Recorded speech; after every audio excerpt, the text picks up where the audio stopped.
I think this is going to be the last program of God of the State.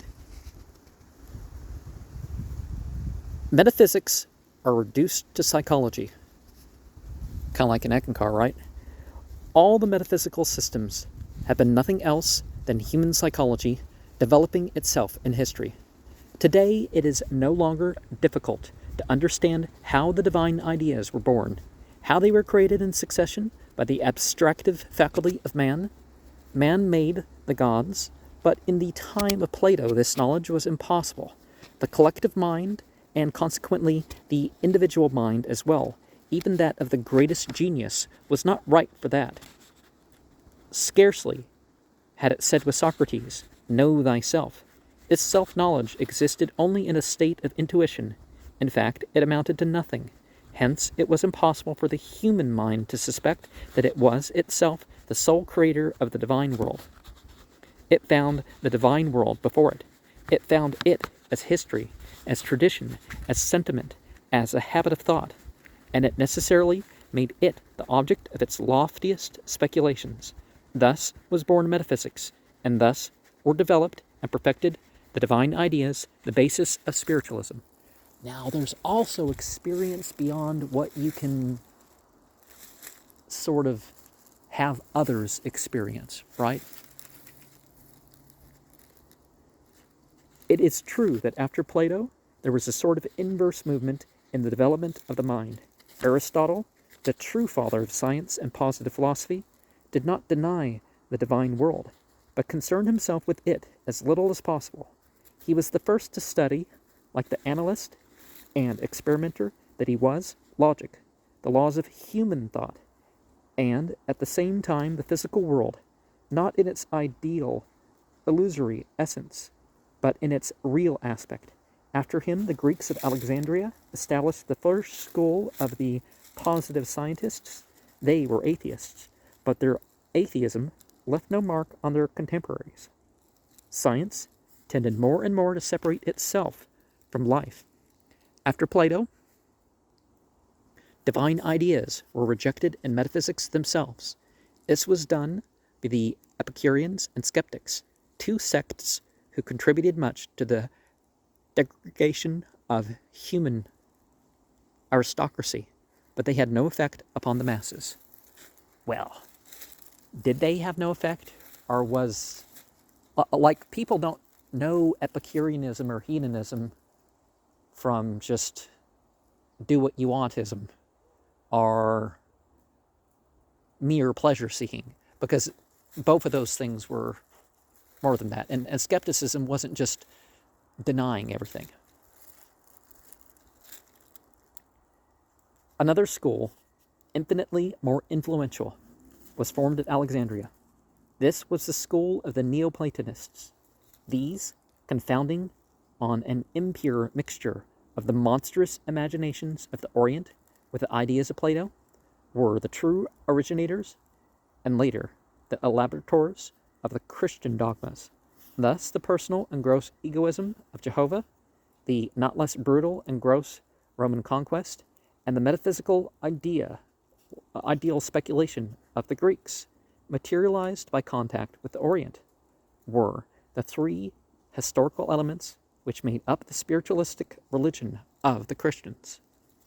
Before the altar of a unique and supreme God was raised on the ruins of the numerous altars of the pagan gods.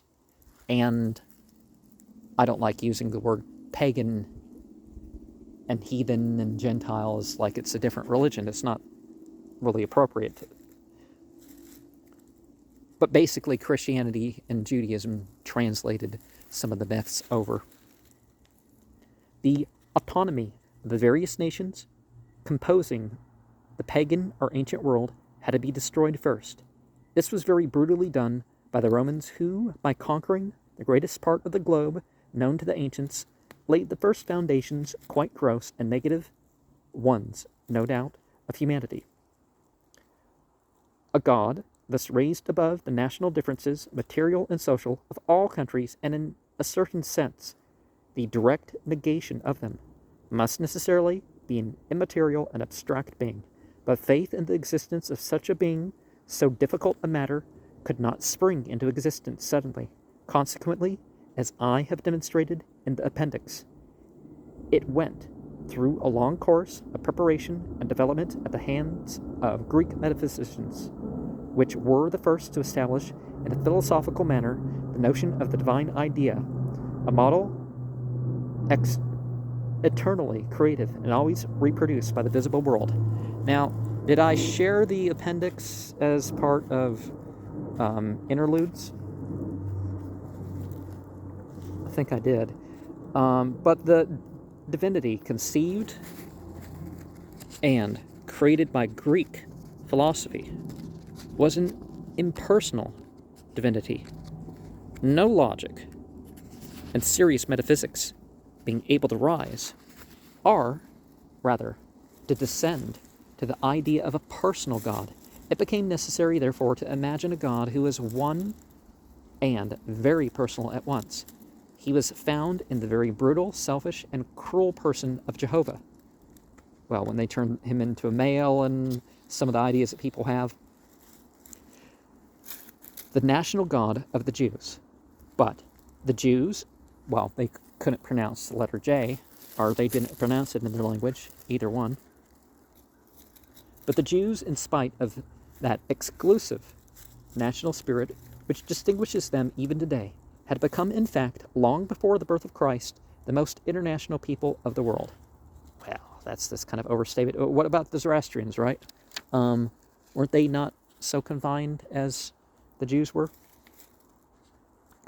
Some of them carried away as captives, but many more even urged on by that mercantile passion which constitutes one of the principal traits of their character. They had spread through all countries, carrying everywhere the worship of their Jehovah, Yahweh, to whom they remained all the more faithful the more he abandoned them.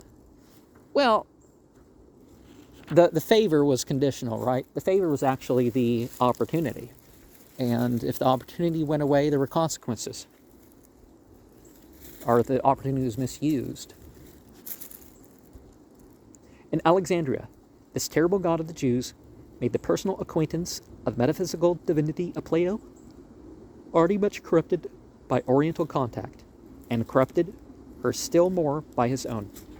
In spite of his national, jealous, and ferocious exclusivism, he could not long resist the graces of this ideal and impersonal divinity of the Greeks.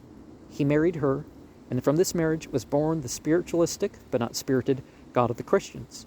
The Neoplatonists of Alexandria are known to have been the principal creators of the Christian theology. Nevertheless, theology alone does not make a religion, any more than historical elements suffice to create history. By historical elements, I mean the general conditions of any real development whatsoever. For example, in this case, the conquest of the world by the Romans and the meeting of the God of the Jews with the ideal of divinity of the Greeks, to impregnate the historical elements, to cause them to run through a series of new historical transformations, a living spontaneous fact was needed, without which they might have remained many centuries longer in the state of unproductive elements. This fact was not lacking in Christianity. It was the propagandism, martyrdom, and death of Jesus Christ. We know almost nothing of this great and saintly personage. All that the Gospels tell us being contradictory and so fabulous that we can scarcely seize upon a few real and vital traits.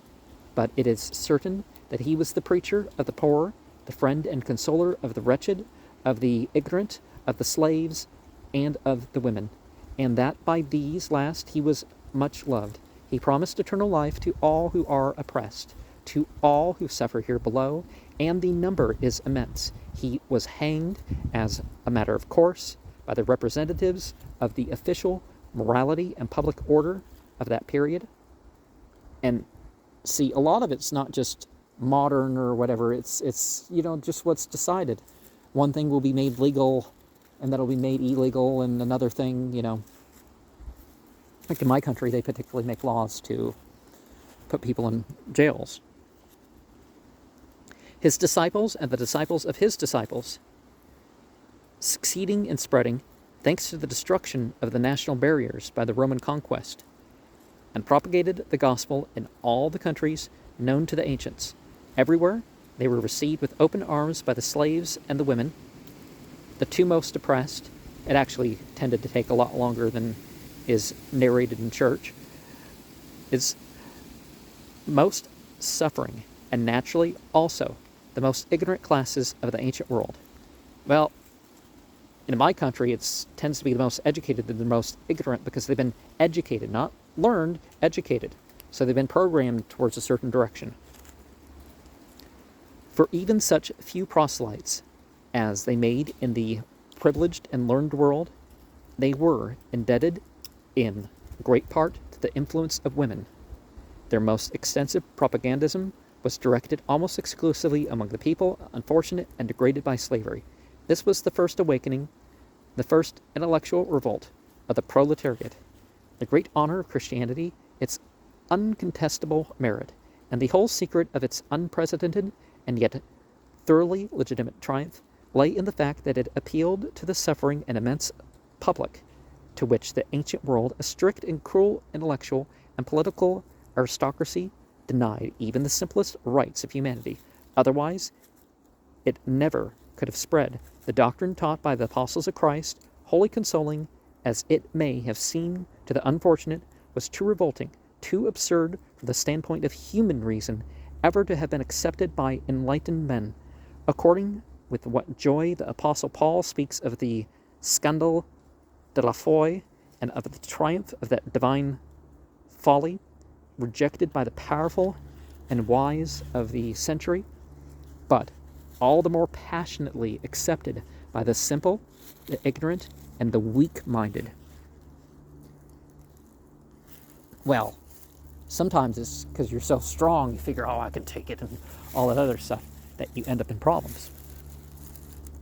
Indeed, there must have been a very deep-seated dissatisfaction with life, a very intense thirst of heart, and an almost absolute poverty of thought to secure the acceptance of the Christian absurdity, the most audacious and monstrous of all religious absurdities.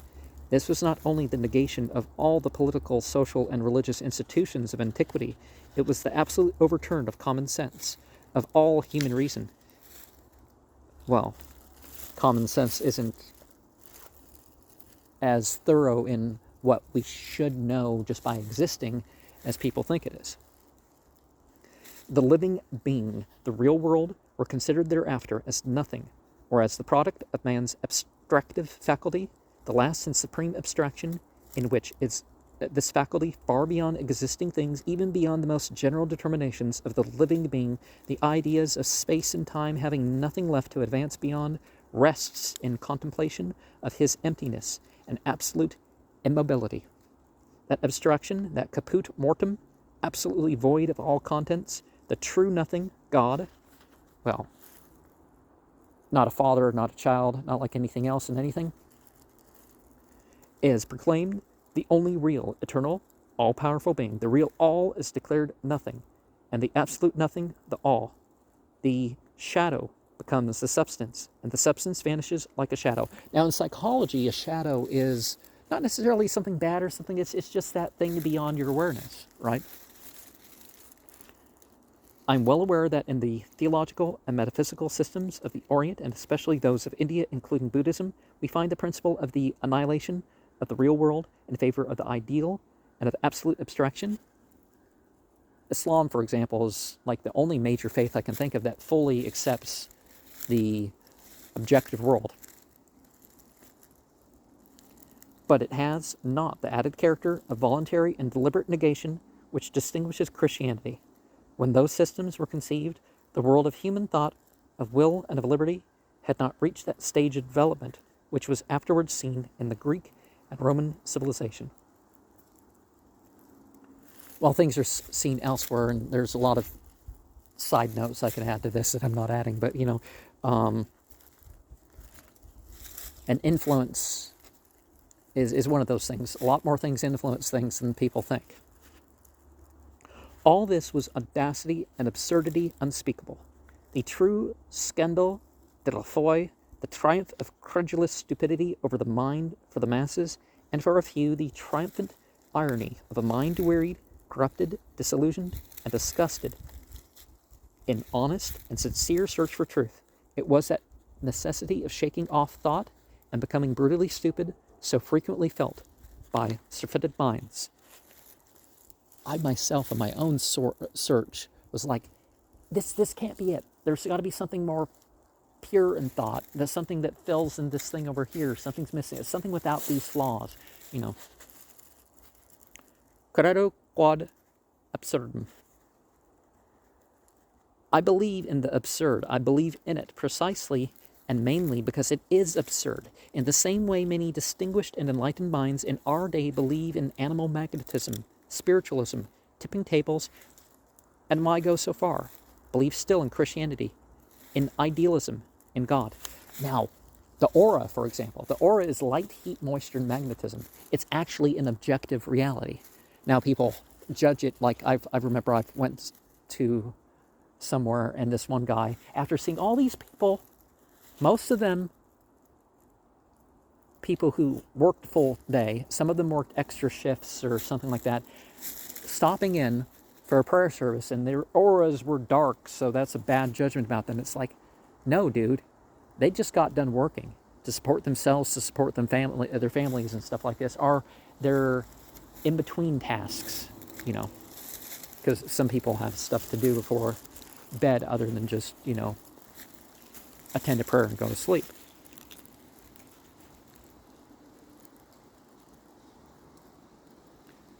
The belief of the ancient proletariat, like that of the modern, was more robust and simple, lest haut geut. The Christian propagandism appealed to its heart, not to its mind, to its eternal aspirations, its necessities, its sufferings, its slavery, not to its reason, which still slept and therefore could know nothing about logical contradictions and the evidence of the absurd. It was interested solely in knowing when the hour of promised deliverance would strike, when the kingdom of God would come. As for theological dogmas, it did not trouble itself about them, because it understood nothing about them. The proletariat, converted to Christianity, constituted its growing material, but not its intellectual strength. As for the Christian dogmas, it is known that they were elaborated in a series of theological and literary works and in the councils. Yeah, some of the holidays and stuff even didn't occur until, you know, after centuries and stuff like that. And the Bible was edited like time and time again. There's 10,000 variants in the Greek, you know, principally by the converted Neoplatonist of the Orient. The Greek mind had fallen so low that in the 4th century of the Christian era, the period of the First Council, the idea of a personal God, pure, eternal, absolute mind, creator and supreme master existing outside of the world, was unanimously accepted by the church fathers. Well, I'm very careful about all the scholars agree stuff, right? As a logical consequence of this absolute absurdity, it then became natural and necessary to believe in the immateriality and immortality of the human soul, lodged and imprisoned in a body only partially mortal, there being in this body itself a portion which, while material, is immortal like the soul, and must be resurrected with it. We see how difficult it was, even for the church fathers, to conceive pure minds outside of any material form. It should be added that, in general, it is the character of every metaphysical and theological argument to seek to explain one absurdity by another. Now, why, if this is supposed to be the right path, right? If this is the true religion, you know, Christianity, why would the doctrines be developed by man? Why can't they be revealed and inspired? And why does the Bible not present itself as if it's mostly revealed and inspired? It was very fortunate for Christianity that it met a world of slaves. It had another piece of good luck in the invasion of the barbarians. The latter were worthy people full of natural force, and above all urged on by a great necessity of life and a great capacity for it, brigands who had stood every test, capable of devastating and gobbling up anything like their successors, the Germans of today. but they were much less systematic and pedantic than these last, much less moralistic, less learned, and on the other hand, much more independent and proud, capable of science and not incapable of liberty, as are the bourgeoisie of modern Germany. But, in spite of all their great qualities, they were nothing but barbarians, that is, as indifferent to all questions of theology and metaphysics as the ancient slaves, a great number of whom, moreover, belonged to the race, so that their practical repugnance once overcome, it was not difficult to convert them theoretically to Christianity. Now, the original meaning of metaphysics was just, what came after the physics, right? It wasn't, here are the spiritual things, right?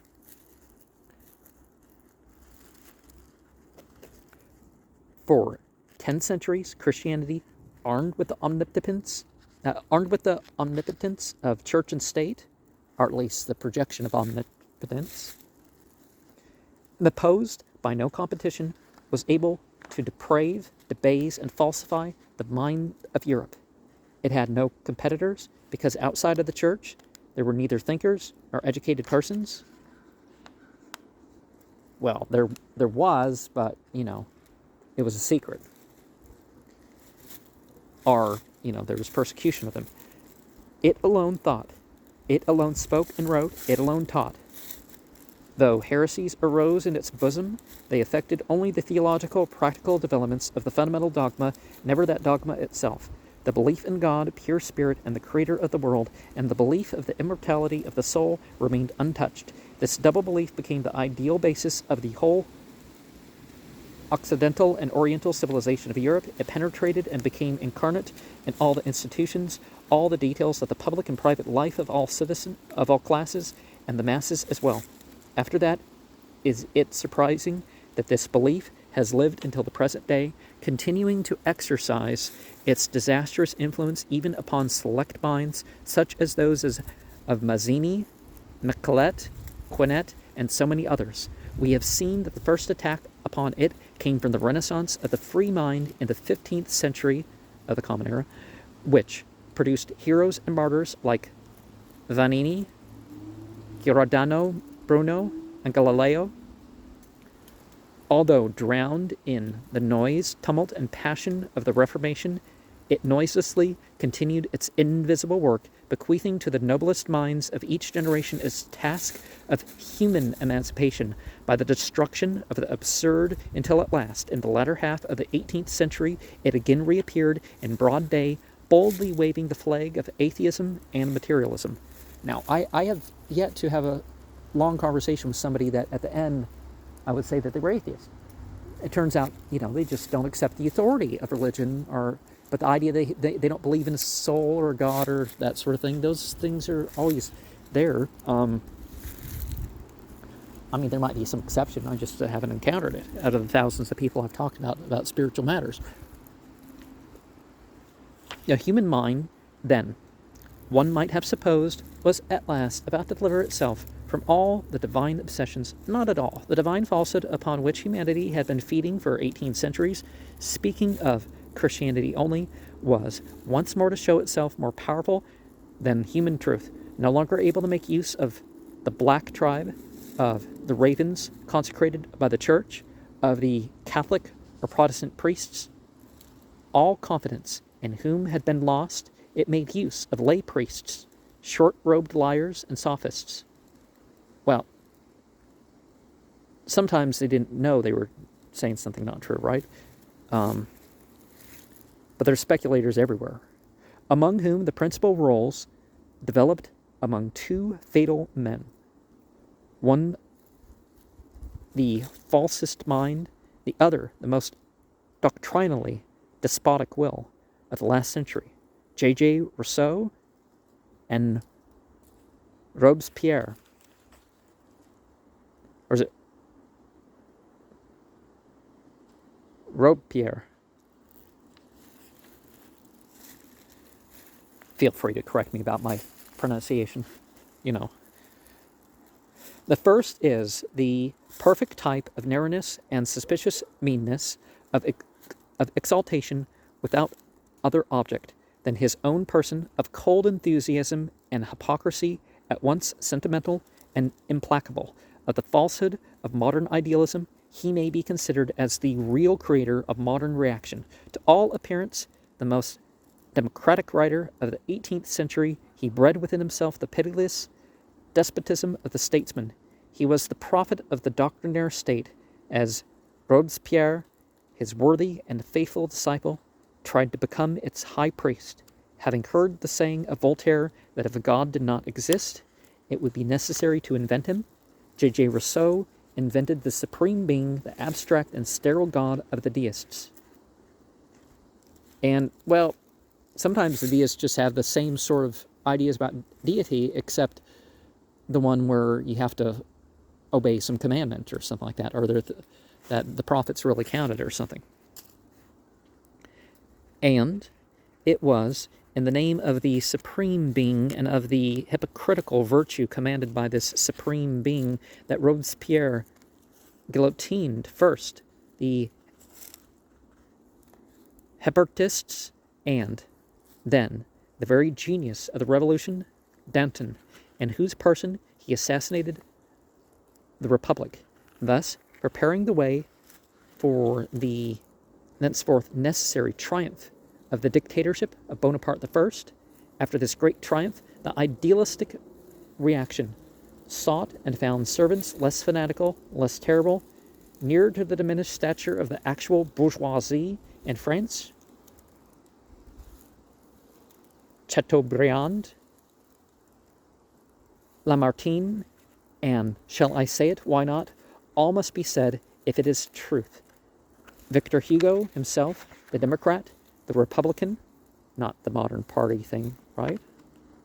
The quasi-socialist of today, and after them the whole melancholy and sentimental company of poor and pallid minds, who under the leadership of these masters established the modern romantic school in Germany. The Schlegels, the Tieck's, the Novalis, the Werners, the Schellings, and so many others besides, whose names do not even deserve to be recalled. The literature created by this school was the very reign of ghosts and phantoms. It could not stand the sunlight. The twilight alone permitted it to live. No more could it stand the brutal contact of the masses. It was the literature of the tender, delicate, distinguished souls aspiring to heaven and living on earth as if in spite of themselves. It had a horror and contempt for the politics and questions of the day, but when perchance it referred to them, it showed itself frankly reactionary, took the side of the church against the insolence of the freethinkers. Well, if one's not being insolent in some case, of the kings against the peoples, and of all the aristocrats against the vile rabble of the streets. For the rest, as I have just said, the dominant feature of the school of Romanticism was a quasi-complete indifference to politics. Amid the clouds in which it lived could be distinguished two real points: the rapid development of bourgeoisie materialism and the ungovernable outburst of individual vanities. To understand this romantic literature, the reason for its existence must be sought in the transformation which had been effected in the bosom of the bourgeoisie class since the Revolution of 1793. From the Renaissance and the Reformation down to the Revolution, the bourgeoisie, if not in Germany, at least in Italy and France, in Switzerland, in England, and Holland, was the hero and representative of the revolutionary genius of history. From its bosom sprang most of the freethinkers of the 15th century, the religious reformers of the two following centuries, and the apostles of human emancipation, including this time those of Germany of the past century, it alone naturally supported by the powerful arm of the people who had a faith in it, made the revolution of 1789 and 1793. It proclaimed the downfall of royalty and of the church, the fraternity of the peoples, the rights of man and of the citizen. Those are its titles to glory. They are immortal. Soon it split. A considerable portion of the purchasers of national property, having become rich, and supporting themselves no longer on the proletariat of the cities, but on the major portion of the peasants of France, these also, having become landed proprietors, had no aspiration left but for peace, the re-establishment of public order, and the foundation of a strong and regular government. It therefore welcomed with joy the dictatorship of the first Bonaparte, and although always Voltairian, did not view with displeasure the concordat with the Pope, and the re-establishment of the official church in France. Religion is so necessary to the people. Well, there's a difference between religion and church, and which means that satiated themselves, this portion of the bourgeoisie then began to see that it was needful to the maintenance of their situation and the preservation of their newly acquired estates to appease the unsatisfied hunger of the people by promises of heavenly manna. Then it was that Chateaubriand began to preach.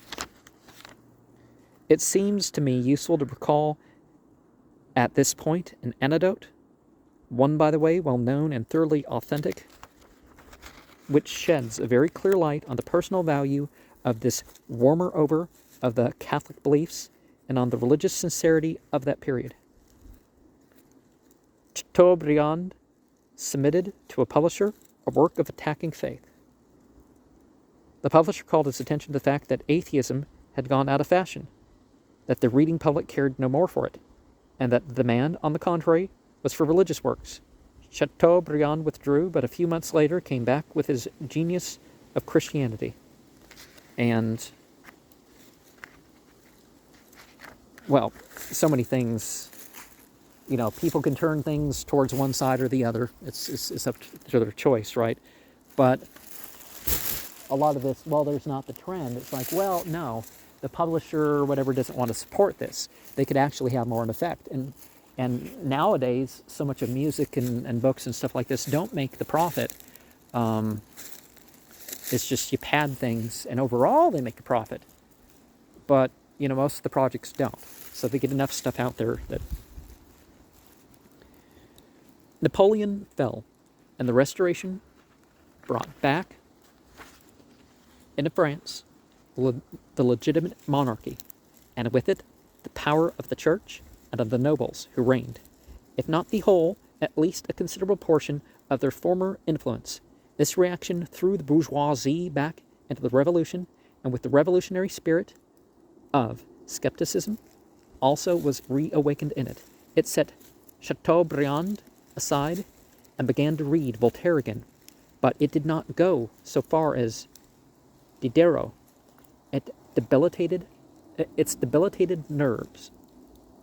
Its debilitated nerves could not stand nourishment so strong. Voltaire, on the contrary, at once a freethinker and a deist, suited it very well. Béranger and Pierre Courier expressed this new tendency perfectly. The God of the good people and the ideal of the bourgeoisie king, at once liberal and democratic, sketched against the majestic and thenceforth inoffensive background of the empire's gigantic victories. Such was, at that period, the daily intellectual food of the bourgeoisie of France. Lamartine, to be sure, excited by a vain and ridiculously envious desire to rise to the poetic height of the great Byron, had begun his coldly delirious hymns in honor of the God of the nobles and of the legitimate monarchy, but his songs resounded only in aristocratic salons. The bourgeoisie did not hear them. Béranger was its poet, and Courier was its political writer. Well, movements do need to be addressed at different angles and have different personalities to them, right? That's why it's important, just to look at the continuing tradition, not just the person that things are revealed through, because people want to see that there's examples that they can look to, people who actually took the followings, took the teachings of who they were following and lived them out and expressed them and all that. The Revolution of July resulted in lifting its tastes. We know that every bourgeoisie in France carries within him the imperishable type of the bourgeoisie gentleman, a type which never fails to appear immediately. The parvenu acquires a little wealth and power. In 1830, the wealthy bourgeoisie had definitely replaced the old nobility in the seats of power. It naturally tended to establish a new aristocracy, an aristocracy of capital first, but also an aristocracy of intellect, of good manners and delicate sentiments. It began to feel religious. And I've heard people talk like that. It feels religious or spiritual or something like that. And it's like, well, it's more than a feeling. You know that song. This was, not on its part, simply an aping of aristocratic customs. It was also a necessity of its position. The proletariat had rendered it a final service in once more aiding to overthrow the nobility. The bourgeoisie now had no further need of its cooperation, for it felt itself firmly seated in the shadow of the throne of July and the alliance with the people. Thenceforth useless began to become inconvenient. It was necessary to remand it to its place, which naturally could not be done without provoking great indignation among the masses. It became necessary to restrain this indignation in the name of what? In the name of the bourgeoisie interest, bluntly confessed. That would have been so much too cynical. The more unjust and inhuman an interest is, the greater need it has of sanction. Now, where we find it, if not in religion, that good protectress of all the well-fed and the useful consoler of the hungry? And more than ever, the triumphant bourgeoisie saw that religion was indispensable to the people. Now, one thing that people need to stop doing is acting like, the goods and truths that don't require the religious intention don't exist without religion. It's like, but they do. They're not upheld quite as well, but, see, that's the point he's making, is that some people are going to sell religion to try to, direct things a little bit stronger. And after having won all its titles to glory in religious, philosophical, and political opposition, in protest, and in revolution, it at last became the dominant class, and thereby even the defender and preserver of the state, thenceforth the regular institution of the exclusive power of that class. The state is force, and for it, first of all, is the right of force, the triumphant argument of the needle gun, of the chassepot. But man is so singularly constituted that this argument, wholly eloquent as it may appear, is not sufficient in the long run. Some moral sanction or other is absolutely necessary to enforce his respect. Further, this sanction must be at once so simple and so plain that it may convince the masses, who after having been reduced by the power of the state, must also be induced to morally recognize its right. There are only two ways of convincing the masses of the goodness of any social institution whatever. Well, think of another one and add it in the comments, right? The first, the only real one, but also the most difficult to adopt because it implies the abolition of the state, or in other words, the abolition of the organized political exploitation of the majority by any minority whatsoever, would be the direct and complete satisfaction of the needs and aspirations of the people. Now, in my country, they figure out a way to end all world poverty and stuff like this just from my country alone, but they're like, we'd rather do wars, right? Which would be equivalent to the complete liquidation of the political, economical existence of the bourgeoisie class, or again to the abolition of the state. Beneficial means for the masses, but detrimental to the bourgeoisie interests. Hence, it is useless to talk about them. Well, everything makes a difference. And honestly, there's something about if things are going to happen or not, who's going to support the possible change? Who's going to support it? Right?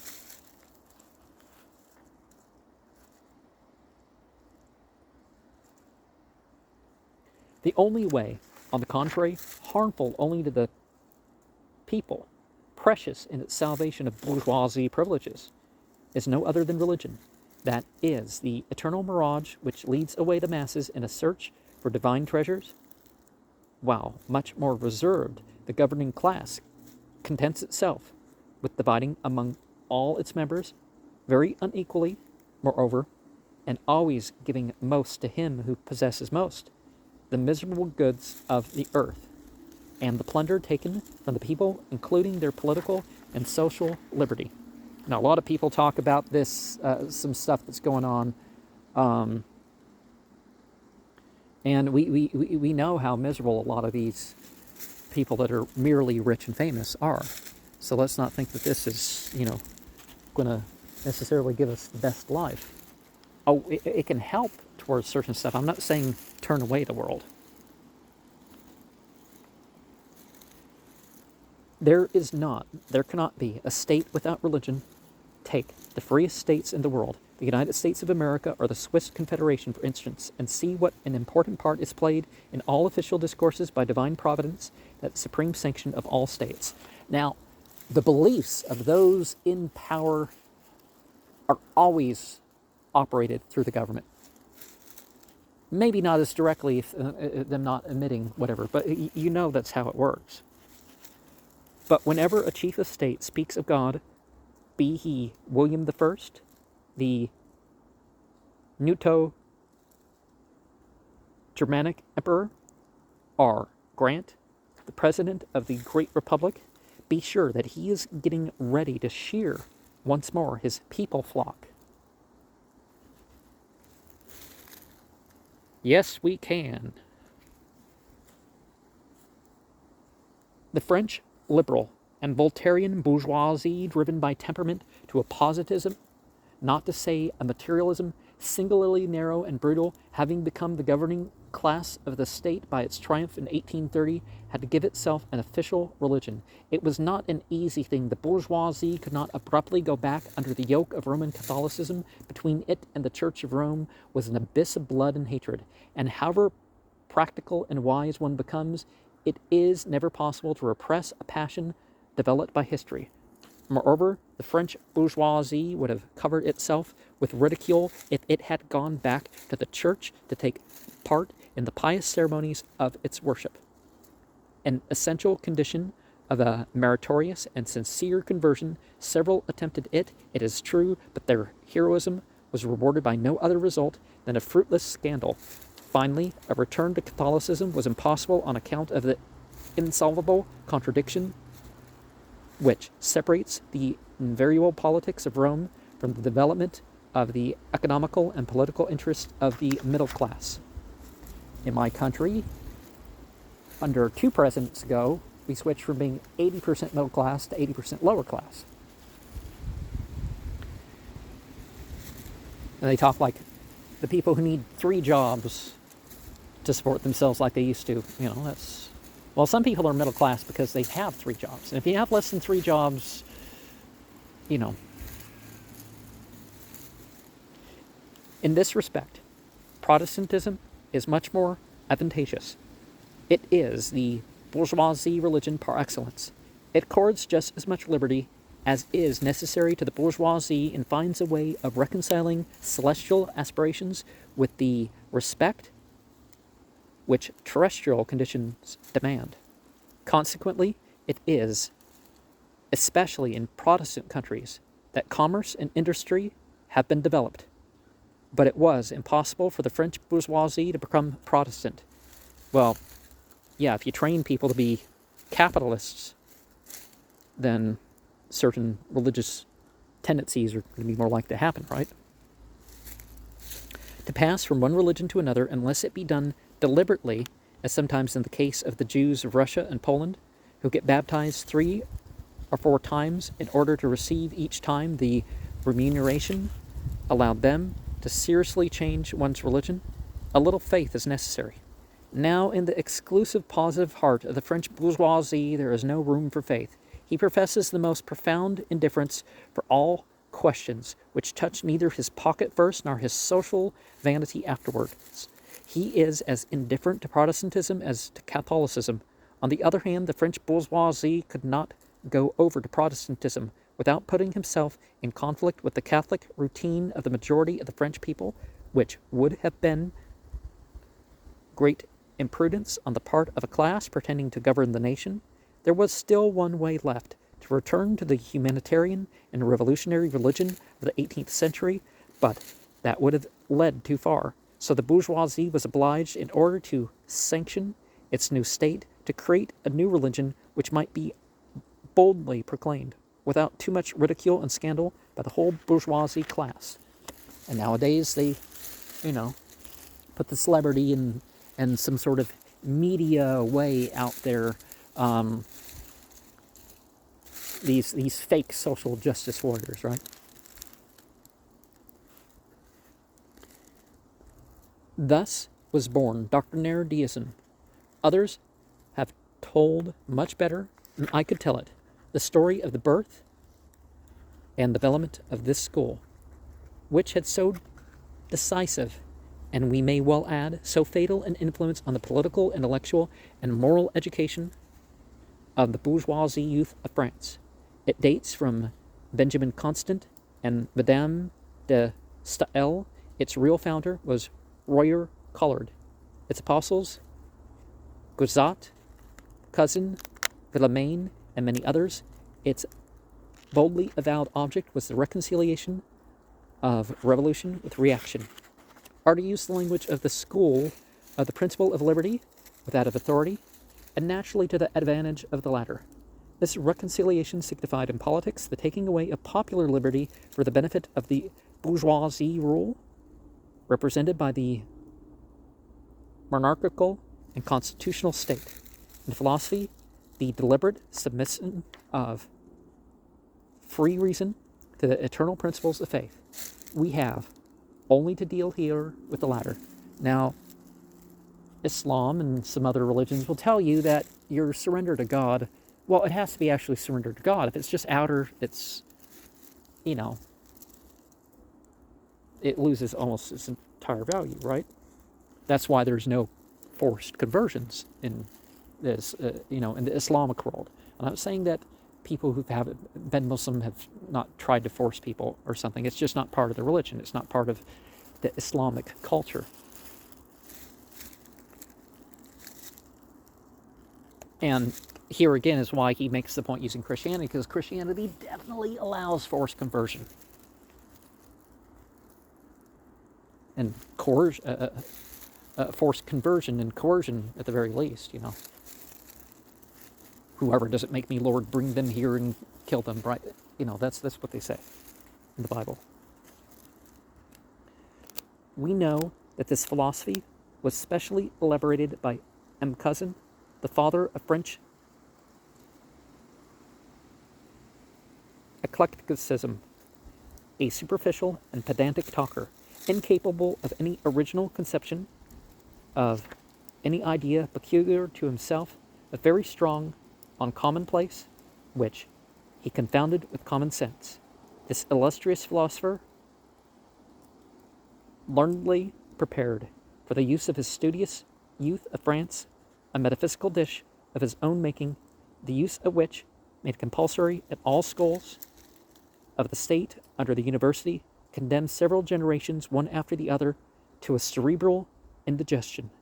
Imagine a philosophical vinegar sauce of the most opposed systems, a mixture of fathers of the church, scholastic philosophers, Descartes and Pascal, Kant and Scotch psychologists, all this a superstructure on the divine and innate ideas of Plato, and covered up with a layer of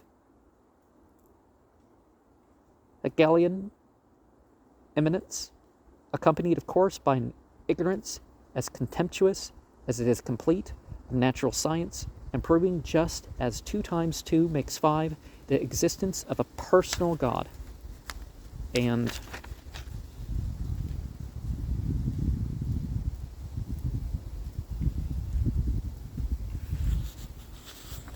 I'm not sure whether there's supposed to be more pages or whether it's left that, we can continue to think and talk about this stuff, right?